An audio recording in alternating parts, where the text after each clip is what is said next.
మహిళలకు అసలు సిసలైన ప్రతినిధి, చిరునవ్వుతో నిత్యం జనానికి చేరువుగా ఉండే మా కవితకు ఇవే మా హార్దిక జన్మదిన శుభాకాంక్షలు. మీ అభిలాష్ గౌడ్, కూకట్పల్లి. మనతో పాటు బీజేపీ శాసనసభ deputy floor leader Payal Shankar ఉన్నారు. ఒకసారి మాట్లాడించేటువంటి ప్రయత్నం చేద్దాం. సభ చూశారు, సభకు సంబంధించి 15 నిమిషాలు అన్నారు, దాదాపుగా గంటకు వచ్చింది, ఇంకా సభ స్టార్ట్ అవ్వలేదు. ఎట్లా చూస్తారు? ఈ రాష్ట్రంలో కాంగ్రెస్ టీఆర్ఎస్ పార్టీలు కలిసి తెలంగాణ ప్రజలను మోసం చేస్తున్నవి.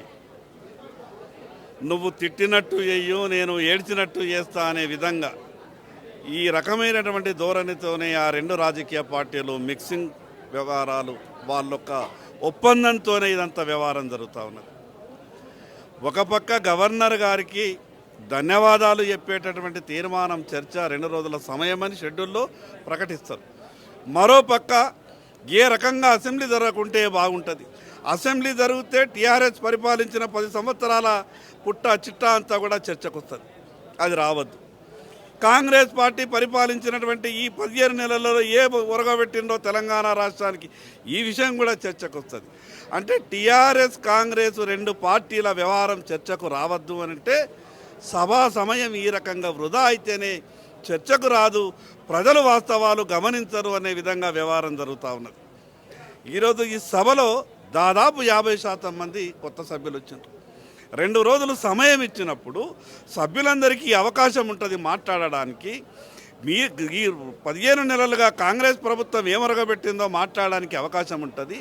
10 సంవత్సరాలు టీఆర్ఎస్ పార్టీ ఏం చేసిందో చెప్పడానికి అవకాశం ఉంటుంది.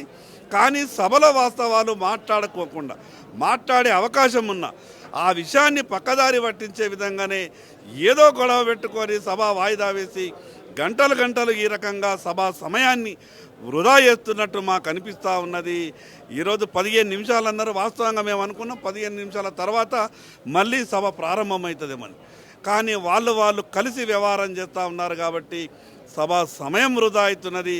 అందుకే తెలంగాణ రాష్ట్ర ప్రజలందరూ కూడా కాంగ్రెస్ టీఆర్ఎస్ పార్టీ ఒక్కటేనని సభలో జరుగుతున్నటువంటి తీరును చూసి ఇప్పటికే ప్రజలంతా కూడా అర్థం చేసుకున్నారు. కానీ జగదీశ్వర్ రెడ్డి వ్యాఖ్యలు సభాపతిని కూడా కించపరిచే విధంగా ఉన్నాయని కాంగ్రెస్ నేతలు అంటున్నారు. మీరు సభలో ఉన్నారు, నిజంగా మాజీ మంత్రి ఎమ్మెల్యే జగదీశ్వర్ రెడ్డి వ్యాఖ్యల్ని ఎలా చూస్తారు? సభ మీ సొంతం కాదనే వ్యాఖ్య, సీనియర్ శాసనసభ్యుడని. సభ హుందాతనాన్ని, చైర్ గౌరవాన్ని కాపాడాల్సినటువంటి బాధ్యత అందరి మీద ఉన్నది. కానీ సేమ్ టైం సభ్యుల యొక్క హక్కులు కాపాడే బాధ్యత కూడా చైర్కే ఉంటుంది. సభ్యుల హక్కులు కాపాడాల్సింది చైరే, చైర్ని గౌరవించాల్సింది సభ్యులే. ఆ రకంగా ఇచ్చిపుచ్చుకునే మర్యాదతోనే సభ జరగాల.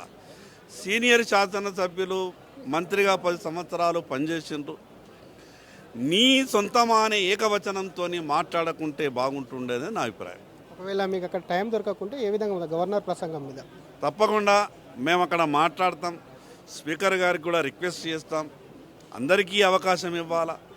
ఈ గవర్నర్ గారి ప్రసంగంపై ధన్యవాదాలు చెప్పేటటువంటి తీర్మానంలో కొత్త సభ్యులకు అవకాశం ఇవ్వాలా.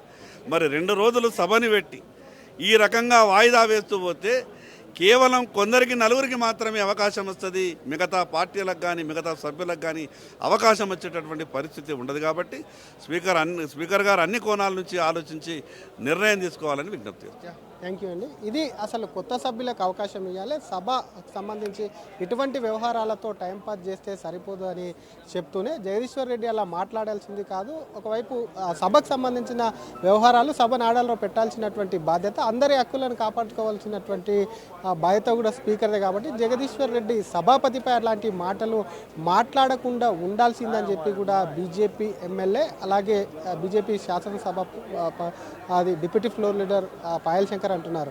కెమెరామ్యాన్ విజయ్తో శ్రీధర్, RTV హైదరాబాద్. మరిన్ని వీడియోస్ కోసం ఛానల్ ని సబ్స్క్రైబ్ చేయండి. లేటెస్ట్ అప్డేట్స్ కోసం వాట్సాప్ ఛానల్ ని ఫాలో అవ్వండి. ఆ లింక్ డిస్క్రిప్షన్ లో ఉంది.